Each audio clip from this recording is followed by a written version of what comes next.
Bonjour à tous et bienvenue dans ce 6h30. Les Ghanéens votent aujourd'hui 7 décembre. Ils doivent désigner leur nouveau président. 7 candidats sont en lice, dont l'actuel chef de l'État, John Dramani Mahama, arrivé à la tête du pays depuis 2012, après la disparition de son prédécesseur, John Atta Mills. Quels sont les enjeux de ce scrutin présidentiel au Ghana? Les réponses dans ce reportage. Dans cette course à 7, 2 font figure de favoris. John Dramani Mahama, président sortant, qui tente un second mandat, et Nana Akufo-Addo, leader de l'opposition, président du NPP, le nouveau parti patriotique, candidat pour la 3e fois. Les enquêtes d'opinion prédisent une partie serrée entre les 2 rivaux, comme en 2012. John Dramani l'avait emporté avec 50,7% des voix, une courte avance qu'avait contesté sans succès son adversaire. Nana Akufo-Addo aura-t-il sa revanche cette fois? Le candidat de l'opposition entend tirer profit de la situation économique. Selon les chiffres officiels, les indicateurs sont passés au rouge ces dernières années, avec pour signe clinique la baisse des revenus des exportations d'or, de pétrole et de cacao. Le pays subit de plein fouet une inflation à 2 chiffres. Conséquence, le pouvoir d'achat des ménages a baissé, les prix des denrées alimentaires et autres produits, tels que le carburant, ne cessent de grimper. Le Ghana est au bord de la crise énergétique. Les coupures prolongées d'électricité sont devenues le quotidien des populations. À côté de ces défis économiques, se dresse un autre d'ordre politique. Le Ghana pourra-t-il conserver son rang de bon élève de la démocratie dans la sous-région? Les tensions entre les 2 camps font craindre un scénario catastrophe, au cas où l'un des candidats ne reconnaîtrait pas sa défaite. La Cour suprême a fait jurer par chacun d'eux, au cours d'une cérémonie solennelle, de respecter le verdict des urnes pour préserver le pays d'une crise post-électorale. Les derniers sondages donnent les 2 favoris, John Dramani Mahama et Nana Akufo-Addo, à égalité. La partie risque de se jouer dans un mouchoir de poche. C'était le commentaire de Sylvie Toury. À plusieurs milliers de kilomètres du Ghana, le gouvernement français a un nouveau visage. Il a pour chef depuis hier Bernard Cazeneuve, anciennement ministre de l'Intérieur. Il remplace Manuel Valls, qui a remis hier matin sa démission au président François Hollande pour se lancer pleinement dans la primaire organisée par le Parti socialiste pour la présidentielle de 2017. La passation de pouvoir entre Bernard Cazeneuve et Manuel Valls a lieu mardi après-midi à Matignon. Bruno Leroux succède à Bernard Cazeneuve au ministère de l'Intérieur. Le nouveau Premier ministre français tient aujourd'hui mercredi son premier conseil de ministres. En Allemagne, Angela Merkel a été réélue hier à la tête de l'Union chrétienne démocrate CDU. Elle conduira la campagne des législatives de 2017. Angela Merkel est donc candidate pour un 4e mandat de chancellerie. Georges Tunkara, Sylvie Toury. C'est la femme la plus puissante au monde selon le magazine américain Forbes. Une femme qui domine depuis 11 ans la vie politique en Allemagne et qui dicte ses règles à l'Europe. Rien ne semble arrêter Angela Merkel, qui va briguer un 4e mandat de chancelière aux législatives de septembre prochain. À Essen, dans l'ouest de l'Allemagne, la CDU a apporté tout son soutien à celle qui dirige le parti depuis maintenant 16 ans. Le mois dernier à Berlin, la chancelière avait mis un terme au suspense sur ses ambitions en annonçant qu'elle comptait bien briguer un nouveau mandat. Une annonce faite alors que les sondages publiés depuis un mois lui sont favorables. 55% des Allemands souhaitent en effet qu'Angela Merkel reste à son poste. Une remontée après une baisse due à la crise migratoire avec l'arrivée en 2015 et 2016 de près d'1 million de réfugiés syriens sur le sol allemand. Du pain béni pour l'AfD, l'Alternative pour l'Allemagne, le parti populiste d'extrême droite, un parti qui prospère depuis des mois sur la crise migratoire. 3 ans seulement après sa création, l'AfD est déjà présent dans 10 parlements régionaux sur 16. Les revers électoraux de son parti, l'Union chrétienne démocrate, risquaient de sonner le glas de Merkel. Mais depuis quelques semaines, la chancelière connaît un retour en grâce. De nombreux Allemands voient en elle un gage de stabilité dans une Europe en proie à la montée du populisme.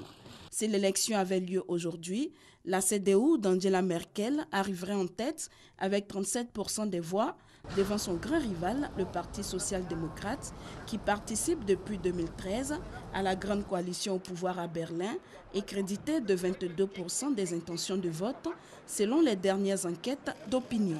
La chancelière admet cependant que la campagne de 2017 pourrait être plus difficile que toutes celles qui ont eu lieu depuis la réunification en 1990. Âgée de 62 ans, cette fille de pasteur de l'ex-RDA est en passe de rentrer dans l'histoire en battant le record au pouvoir en Allemagne du chancelier iconique d'après-guerre Konrad Adenauer, 14 ans de pouvoir, et en égalant celui de son propre père en politique, Helmut Kohl, resté chancelier pendant 16 ans. En Allemagne, pas de limitation du nombre de mandats pour le chancelier, l'équivalent du Premier ministre dans certains pays. Toujours à l'étranger, l'armée syrienne et ses alliés ont progressé hier dans la partie orientale d'Alep, dont ils contrôlent désormais la majeure partie, poussant les rebelles dans leur dernier retranchement. Damas et Moscou, son allié, refusent toute idée de cesser le feu. En Égypte, les autorités ont annoncé le démantèlement d'un vaste réseau international de trafic d'organes prélevés sur les plus pauvres. 25 personnes ont été arrêtées dans le cadre de ce scandale qui a enflammé les médias et l'opinion publique. Ici, en Côte d'Ivoire, l'Union nationale des journalistes de Côte d'Ivoire a 25 ans d'existence. Les célébrations ont débuté hier par une exposition photo, des images qui reviennent sur l'histoire de la fêtière des organisations de presse. C'était en présence du ministre d'État, ministre de l'Intérieur et de la Sécurité, Ahmed Bakayoko. Il a salué le travail abattu par l'UNJCI. Moussa Konati. Ces images retracent toute l'histoire de l'UNJCI, Union nationale des journalistes de Côte d'Ivoire. L'organisation a 25 ans, de 1991 à 2016. Que de chemins parcourus par la fêtière des organisations de presse. Pendant ces 25 ans-là, il y a eu du progrès notamment dans la situation des journalistes, les lois qui ont été prises, qui améliorent la question de la liberté de la presse. On est passé d'entreprises boutiques à des entreprises de presse. 25 années d'existence ponctuées d'actions remarquables au service des acteurs de la presse et de l'opinion publique. Des efforts salués par les autorités ivoiriennes. Je veux vous féliciter car vous avez tenu la barque dans des conditions difficiles. Tout le monde sait que le métier de journaliste est en danger. Tout le monde sait les difficultés économiques et financières de la profession, les souffrances des journalistes. Et si le journaliste n'est pas bien payé, il ne peut pas bien travailler et il peut même devenir une menace pour la société. Et dans ces conditions difficiles, vous êtes encore là. 25 ans dans la vie d'un individu, a fortiori d'une organisation, c'est quand même long, c'est le bel âge.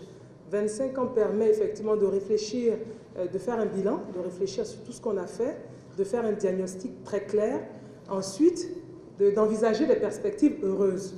Donc c'est ce que je souhaite à l'UNJCI. L'exposition photo marque le démarrage des festivités des 25 ans de l'UNJCI. Elle sera suivie d'une cérémonie de décoration des pionniers de la presse ivoirienne et la 18e édition de la soirée des Ébonies, le 10 décembre à Yamoussoukro. Un centre d'appel est désormais opérationnel au ministère de la Justice. Il a été mis en route hier. Ce nouveau canal d'information juridique a pour but de rapprocher la justice et le justiciable. Le projet a été rendu possible grâce à l'appui de l'Agence japonaise de coopération internationale. Sidonie Davila.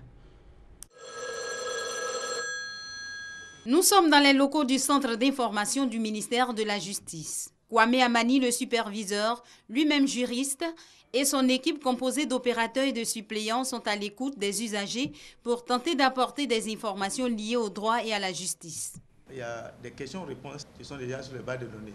Lorsqu'il appelle, les opérateurs prennent, n'est-ce pas, ses préoccupations, refont ses préoccupations et essaient, n'est-ce pas, de donner la réponse. En cas de difficulté, il s'en réfère au superviseur que je suis. Inspiré du centre d'appel et d'assistance juridique japonais, ce call center est un don du Japon à travers son agence de coopération internationale JICA. Une action qui en rajoute à la bonne coopération ivoiro-japonaise. Dans le plan national de développement PNUD 2016-2020, l'accent était également mis sur l'amélioration de l'accès à la justice et ce centre d'appel qui nous réunit ce jour en est une illustration concrète. D'un montant estimé à près de 16 milliards de francs CFA, ce centre opérationnel est une innovation importante pour le ministère de la Justice. Je voudrais ici exprimer toute la reconnaissance de l'État de Côte d'Ivoire à la République du Japon. Excellence, Monsieur l'ambassadeur, je peux vous assurer de la plus grande attention qui sera portée à ce centre afin qu'il réponde efficacement aux objectifs de sa création et aux attentes des usagers. Le centre d'appel est ouvert du lundi au vendredi de 8h à 16h. Son numéro, le 20 22 32 20. Toujours dans l'actualité judiciaire, le procès de l'ex-première dame Simone Gbagbo se déroulera jeudi. L'audience a été suspendue hier pour permettre aux bâtonniers de produire la liste des avocats commis d'office. Ces avocats et elles-mêmes ont décidé de ne plus se présenter devant la cour pour protester contre la non-comparution de certains témoins. Pour rappel, Simone Gbagbo est jugée pour crimes de guerre et crimes contre l'humanité. En santé, la planification familiale n'est pas respectée en Afrique, un fait qui a des conséquences sur le continent. En Afrique de l'Ouest, on dénombre 225 décès maternels pour 100 000 naissances. La Côte d'Ivoire enregistre 15 décès maternels par jour. Des chiffres inquiétants qui amènent le ministère de la Santé et ses partenaires, dont l'UNFPA, à se réunir ici à Abidjan. Un rendez-vous qui se situe dans le cadre de la 5e rencontre annuelle du partenariat de Ouagadougou du 12 au 14 décembre prochain. Avant ce conclave, le programme national de la santé mère-enfant fait le point. La planification familiale ou le planning familial est l'ensemble des moyens qui concourent au contrôle des naissances dans le but de permettre aux familles de choisir d'avoir un enfant. Depuis plus de 37 ans, le planning familial existe en Côte d'Ivoire, mais la méthode est peu connue. Vous avez combien d'enfants? Bon, j'ai 2 enfants. 2 enfants. Le premier enfant à quel âge? Il a 6 ans. Le deuxième? Il a 3 ans. Je voulais voir le gynécologue pour qu'il me donne des conseils si je peux actuellement prendre une grossesse ou je dois attendre un peu. La question de la planification familiale au niveau des jeunes est aujourd'hui au centre de toutes les préoccupations parce que le constat est alarmant. En Afrique occidentale, nous avions environ 225 décès maternels tous les jours. Et sur ces 225 décès maternels, la Côte d'Ivoire enregistre un peu moins de 15 décès tous les jours.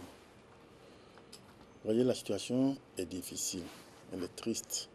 Et voilà pourquoi nous repositionnons la planification familiale dans le concept du partenariat de Ouagadougou. Pour promouvoir la planification familiale, 9 pays francophones de l'Afrique de l'Ouest ont décidé de se mettre ensemble à Ouagadougou en février 2011. Leur 5e réunion est prévue à Abidjan le 12 décembre. Au programme de la santé de la mère et de l'enfant, on s'active. Ce sera l'occasion de tout examiner et de planifier les choses. Ce partenariat Ouagadougou veut qu'à l'horizon 2020, nous ayons 2 200 000 utilisatrices nouvelles de la contraception.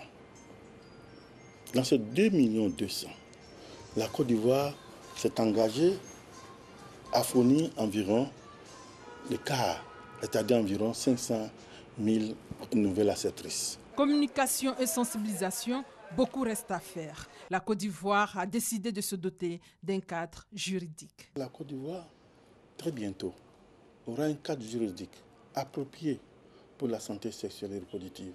Imaginons-nous que les jeunes de moins de 21 ans n'ont pas accès à la contraception. Et pourtant, nous savions combien de grossesses non désirées qu'il y a dans les établissements sanitaires. Vous avez les informations.